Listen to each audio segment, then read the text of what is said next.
Viva Voz, com Vera Magalhães.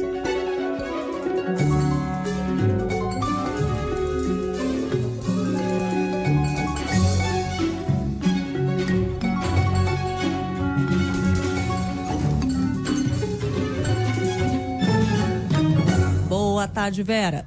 Oi, Cássia, boa tarde para você, para os nossos ouvintes, para quem nos assiste nesta segunda-feira. Uma ótima semana a todos. Ô Vera, dando uma olhada aqui no nosso assunto hoje para a conversa, eu me lembrei daquela síndrome que nos acomete a todos nessa época do ano, que é a dezembrite, né? Que pode ser caracterizada aí uma certa melancolia, porque a gente começa a fazer aquele balanço do ano, mas não é só isso. Faz parte da dezembrite também aquela correria para terminar tudo nessa época do ano. Parece que a gente tem que ver todas as pessoas que a gente não viu, que a gente tem que cumprir todas as metas que a gente se colocou no começo do ano.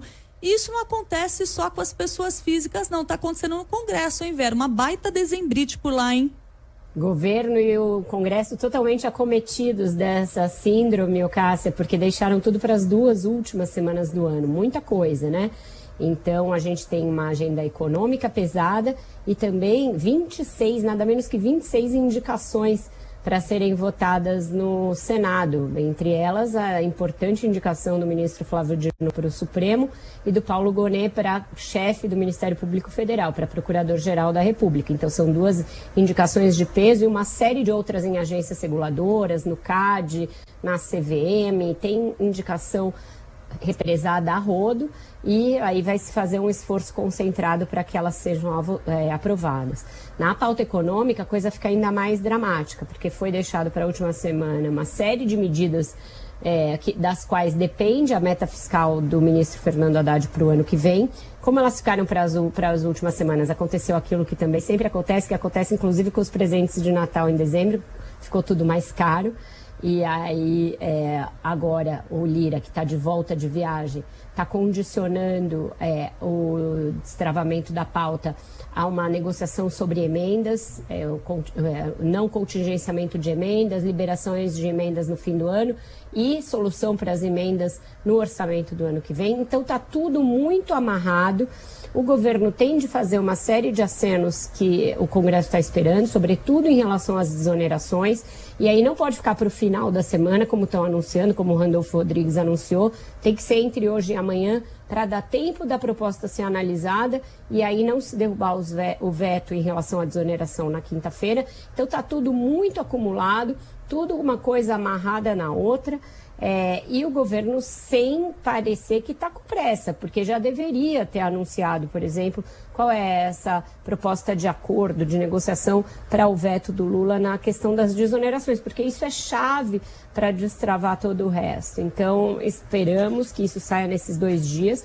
Na semana passada eu informei que a proposta que o Haddad imaginou já estava com o presidente, mas ainda não foi tornada pública nem para os senadores e deputados e nem para o resto dos setores da economia que dependem e muito dessa medida. Olha isso, super importante. Agora, Vera, quando a gente dá aquela olhadinha para o lado, vê a situação ali na Argentina, né? A Argentina tem um cenário diferente da gente quando a gente pensa na posse do presidente da República. O presidente não toma posse no começo do ano seguinte à eleição, ele toma posse no mesmo ano. Então, Javier Milei ontem tomou posse, já fez alguns anúncios aí bem polêmicos para dizer o mínimo, então agora pode nepotismo, a irmã dele já está com os 2 pés no governo, já anunciou redução e incorporação de vários ministérios, incluindo pastas importantes. Então, trabalho está na mesma pasta do Ministério da Mulher, virou tudo o Ministério do Capital Humano. Tem muita expectativa em relação a um arroxo importante. O que a gente pode já fazer de balanço preliminar em relação ao que está sendo anunciado por lá, Vera? Pois é, Cássia, se aqui está essa correria de fim de ano, lá já é como uma coisa pós-apocalíptica, né? Como se o mundo tivesse acabado e a Argentina tentando ressurgir dos escombros, mas não com alguém disposto a fazer as coisas paulatinas, com alguém que já chegou dizendo que vai promover um choque. Então, um nervosismo muito grande com essas medidas que ele deve anunciar, um pacote fiscal que deverá ser anunciado amanhã, que é precedido hoje de uma espécie de um feriado cambial, em que você tem que pedir autorização do Banco Central para fazer transações em dólar, do dólar oficial, acima de um certo valor, e isso já gerando muita expectativa em relação ao que ele vai anunciar. Esse arroxo deverá ser também na linha de uma grande desvalorização cambial para começar a tentar tirar a Argentina desse cenário de hiperendividamento, hiperinflação que ela vive. E é aquele tipo de medida que deverá piorar a situação para depois não se sabe se melhorar, mas o primeiro efeito é piorar. Para a direita mundial, para a direita brasileira, inclusive, que depositou as fichas no Milei, tem aí um grande risco. A Argentina tem vivido desses ciclos de que governos de esquerda e de direita se sucedem sem que nenhum deles consiga resolver o problema.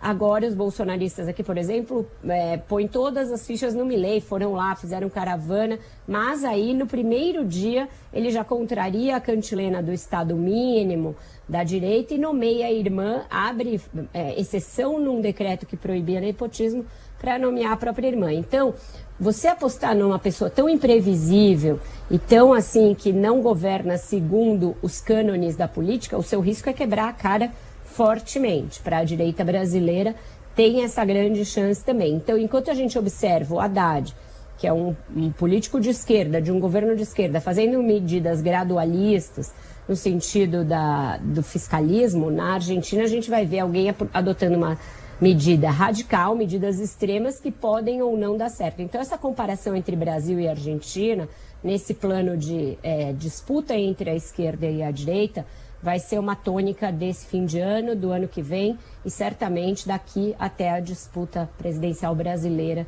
de 2026, Cássia.